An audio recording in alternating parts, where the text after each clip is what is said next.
Halo semuanya, saya akan menjelaskan anatomi dan fisiologi sistem pencernaan, sistem kardiovaskular, dan sistem pernapasan.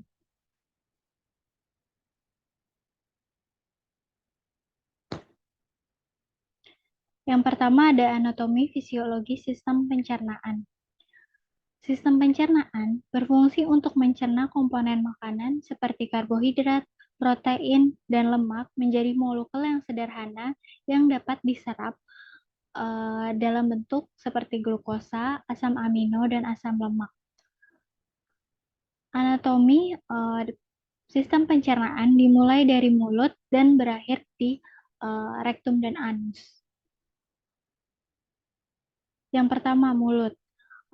Di mulut terdapat gigi, lidah, bibir, langit-langit lunak, dan kelenjar uh, ludah.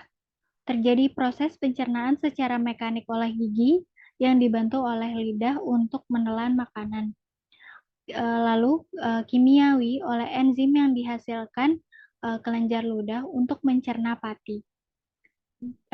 Tiga kelenjar yang terdapat di dalam mulut yaitu adalah kelenjar parotis, kelenjar submandibularis, dan kelenjar sublingualis.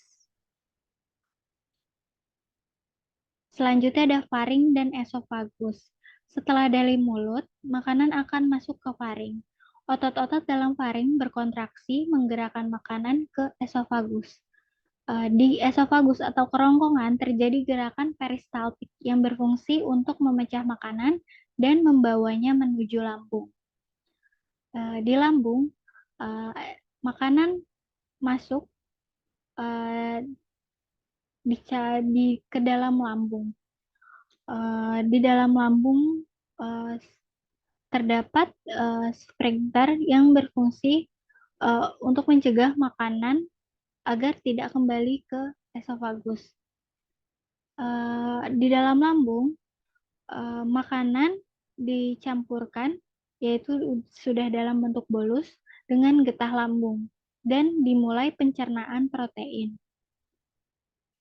Di lambung, menggerakkan makanan ke usus halus, yaitu dengan sphinkter pilorik yang bertugas agar mengontrol gerakan zat masuk ke dalam usus halus.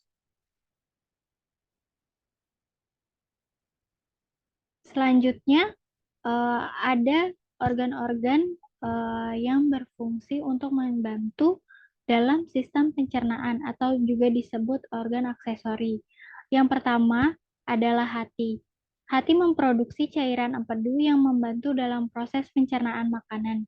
Hati juga menyimpan energi dalam bentuk glikogen yang dapat diubah menjadi glukosa jika tubuh kekurangan glukosa. Selanjutnya ada pankreas. Pankreas menghasilkan enzim pencernaan yang dibutuhkan tubuh untuk mencerna zat gizi. Pankreas juga membantu sistem pencernaan dengan membuat hormon. Yang berwarna hijau yaitu kantung empedu.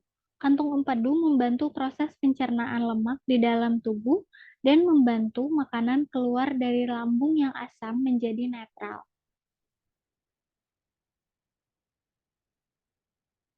Selanjutnya, tadi sebelumnya dari lambung akan masuk ke usus halus.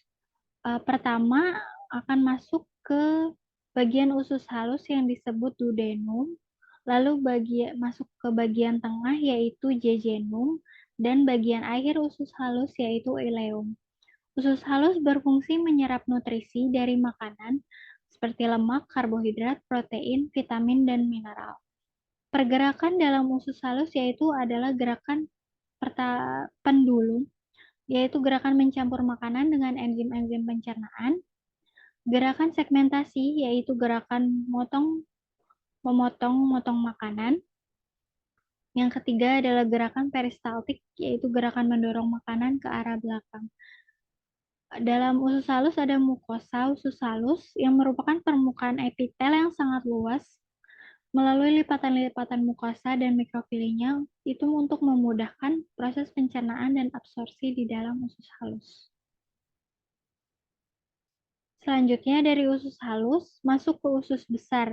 Bagian pertama, masuknya makanan yaitu masuk ke sekum, yaitu bagian awal dari usus besar. Usus besar terdiri dari beberapa bagian. Yang pertama yaitu tadi sekum di bagian awal usus besar, lalu masuk ke kolon ascendent, yaitu bagian yang naik ke atas, lalu kolon transversal, yaitu bagian yang melintasi ke arah kiri, lalu kolon descendant, yaitu bagian yang mengarah ke bawah, dan kolon sigmoid yang kembali ke bagian belakang.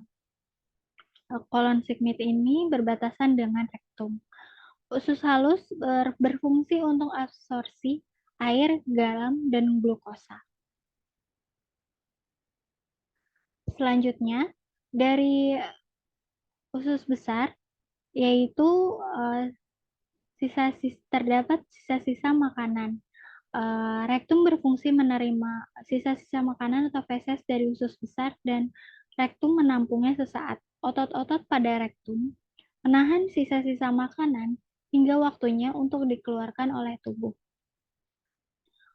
Anus berfungsi untuk melakukan pengeluaran sisa-sisa zat makanan yang sudah tidak diperlukan. Gitulah sistem pencernaan yang dapat saya jelaskan. Selanjutnya adalah anatomi dan fisiologi sistem kardiovaskuler. Sistem kardiovaskuler atau sistem peredaran darah terdiri dari jantung dan sistem peredaran darah.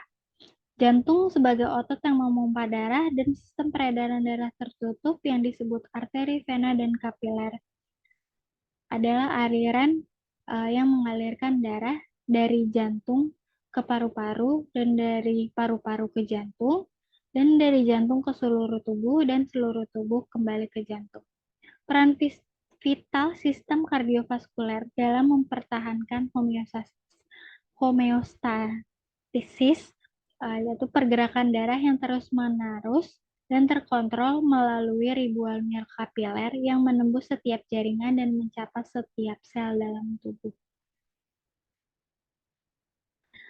Jantung. Jantung adalah pompa berotot yang memberikan kekuatan untuk mengedarkan darah ke seluruh tubuh, seluruh jaringan di dalam tubuh. Struktur jantung manusia terdiri dari 4 bilik, berbentuk dan berukuran kira-kira sekepalan tangan yang tertutup dengan 2/3 massa di sebelah kiri garis tengah. Jantung tertutup dalam kantung perikardia yang dilapisi dengan lapisan parietal dari membran serosa. Lapisan visceral dari membran serosa membentuk epikardium.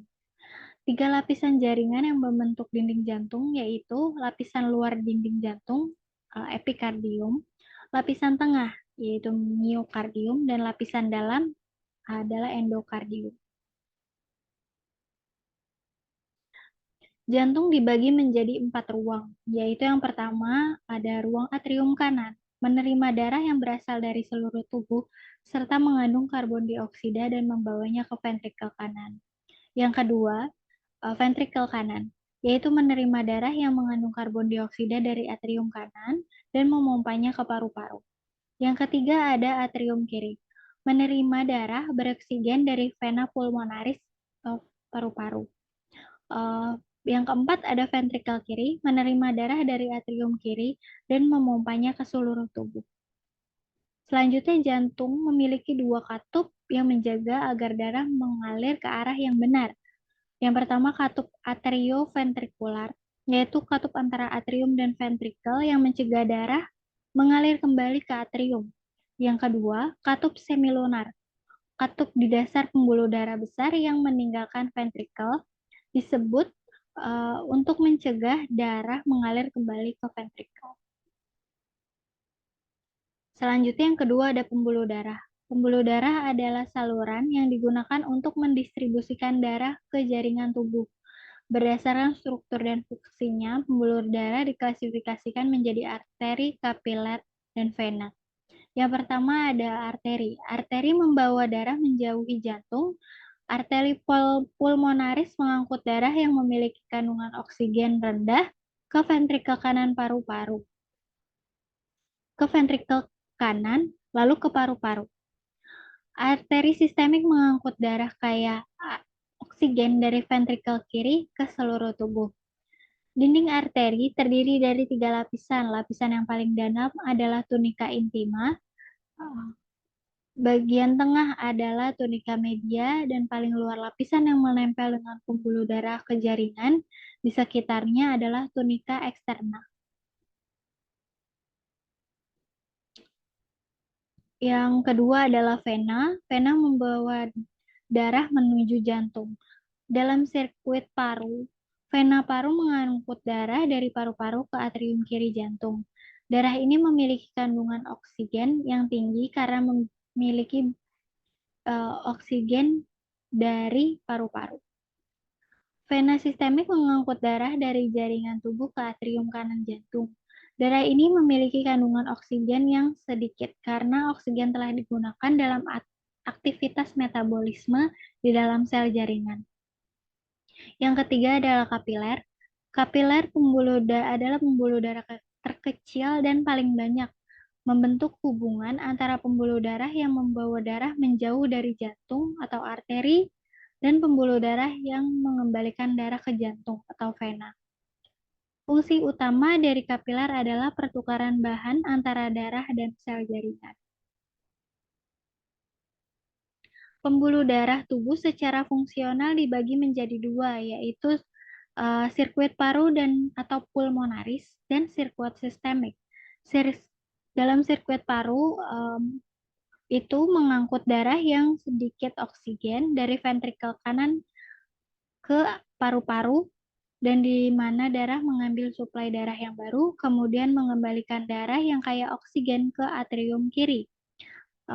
Kalau sirkuit sistemik yaitu menyediakan suplai darah fungsional ke seluruh jaringan tubuh. Sirkulasi sistemik membawa darah beroksigen dari ventrikel kiri melalui arteri ke kapiler di jaringan tubuh. Aliran darah mengacu pada pergerakan darah melalui pembuluh darah dari arteri ke kapiler dan kemudian ke pembuluh darah. Tekanan adalah ukuran kekuatan yang diberikan darah ke dinding pembuluh darah saat menggerakkan darah. Dalam penggunaan umum, istilah tekanan darah mengacu pada tekanan darah arteri, tekanan dalam aorta, dan cabang-cabangnya. Tekanan sistolik disebabkan oleh kontraksi ventrikel. Tekanan diastolik terjadi selama relaksasi jantung. Tekanan nadi adalah perbedaan tekanan sistolik dan diastolik. Tekanan darah diukur dengan sphygmomanometer dan dicatat sebagai tekanan diastolik di atas tekanan diastolik. 4 faktor utama yang berinteraksi untuk mempengaruhi tekanan darah yaitu curah jantung, darah itu sendiri, resistensi perifer, dan viskositas. Ketika faktor-faktor ini meningkat, tekanan darah juga akan meningkat. Sekian sistem anatomi fisiologi sistem kardiovaskuler. Selanjutnya ada anatomi dan fisiologi sistem pernapasan. Sistem pernafasan terbagi atas dua, yaitu sistem pernapasan atas dan sistem pernapasan bawah. Sistem pernafasan atas yaitu dimulai dari rongga hidung dan sistem pernapasan bawah yaitu berakhir di alveolus. Sistem pernafasan atas dimulai dari rongga hidung. Hidung atau nasal adalah saluran udara pertama yang mempunyai lubang. Di dalamnya terdapat bulu-bulu halus yang berguna untuk menyaring udara, debu, dan kotoran yang masuk ke dalam lubang hidung. Rongga hidung terbagi menjadi dua bagian, yaitu vestibulum merupakan bagian lebar tepat di belakang nares anterior dan bagian respirasi. Pada dinding lateral hidung, menonjol 3 lengkungan tulang hidung yang dilapisi oleh mukosa, yaitu pertama concha nasalis superior, yang kedua concha nasalis medius, yang ketiga concha nasalis inferior. Selanjutnya, dalam sistem pernapasan atas ada sinus paranasal, merupakan sepasang rongga berisi udara dengan morfologi variabel yang terletak di dalam tulang tengkorak. Sinus dilapisi oleh epitel pernafasan dan memiliki drainase di tempat-tempat tertentu di dinding lateral rongga hidung. Sinus paranasal dibagi menjadi dua kelompok, yaitu anterior yang terdiri dari sinus maksila, sinus frontal, dan sinus etmoid anterior. Lalu ada posterior yang terdiri dari sinus etmoid posterior dan sinus sphenoid. Fungsinya adalah untuk meningkatkan kelembaban dan panas dari udara yang dihirup dan isolasi terhadap perubahan suhu mendadak. Yang ketiga ada faring dan laring. Faring merupakan tempat persimpangan antara jalan napas dan jalan makanan. Letaknya berada di bawah dasar tengkorak, di belakang rongga hidung dan mulut, sebelah depan luas tulang leher. Faring terdiri dari nasofaring, orofaring, dan faringofaring. Faring berfungsi untuk membawa udara antara rongga hidung dan laring, memfilter, menghangatkan, dan melembabkan udara yang dihirup. Selanjutnya dari faring masuk ke laring atau pangkal tenggorokan. Laring merupakan saluran yang dikelilingi oleh tulang rawan. Terletak di antara orofaring dan trakea, di depan lariofaring. Salah satu tulang rawan di laring disebut epiglotis, yaitu berfungsi ketika menelan makanan, katup akan menutup, dan ketika bernapas, katup akan terbuka. Selanjutnya masuk ke sistem pernapasan bawah, dimulai dari trakea. Trakea berbentuk seperti tabung sepanjang 12 cm dan menghubungkan laring ke bronkus utama yang mengarah ke paru-paru. Trakea terdiri dari tulang rawan dan otot serta dilapisi pseudostratified columnar ciliated epithelium. Fungsi utama trakea adalah membawa udara ke paru-paru. Dinding-dinding trakea tersusun atas epitel bersilia yang menghasilkan lendir. Lendir ini berfungsi untuk menyaring nyanjutan udara yang masuk, menjerat partikel-partikel debu, serbuk sari, dan kontaminan lainnya. Selanjutnya dari trakea terbagi atas dua saluran yang lebih kecil, yaitu bronkus kiri dan bronkus kanan yang mengarah ke paru-paru. Bronkus utama kanan akan bercabang menjadi 3 lobus, yaitu lobus kanan atas, lobus kanan tengah, dan lobus kanan bawah. Bronkus utama kiri menjadi 2 lobus, yaitu lobus kiri atas dan lobus kiri bawah. Selanjutnya, percabangan dari bronkus terdapat saluran udara yang lebih sempit yang disebut bronkiolus. Bronkiolus ini memiliki banyak cabang yang lebih kecil. Merupakan cabang yang lebih kecil. Dinding saluran udara yang lebih kecil memiliki lapisan otot polos melingkar yang tipis. Otot saluran napas berelaksasi atau berkontraksi sehingga mengubah ukuran saluran napas. Yang terakhir, percabangannya itu alveolus. Alveolus adalah ribuan kantong udara kecil yang berada pada ujung bronkiolus. Di dalam dinding alveolus terdapat jaringan padat pembuluh darah kecil yang disebut kapiler. Penghalang yang sangat tipis di antara udara dan kapiler memungkinkan oksigen berpindah dari alveolus ke darah dan juga karbon dioksida yang berpindah dari darah di kapiler ke udara di alveolus. Sekian sistem pernapasan atas dan pernapasan bawah. Berikut adalah daftar pustaka dari penjelasan sistem pencernaan, sistem kardiovaskuler, dan sistem pernapasan. Terima kasih. Sekian penjelasan saya.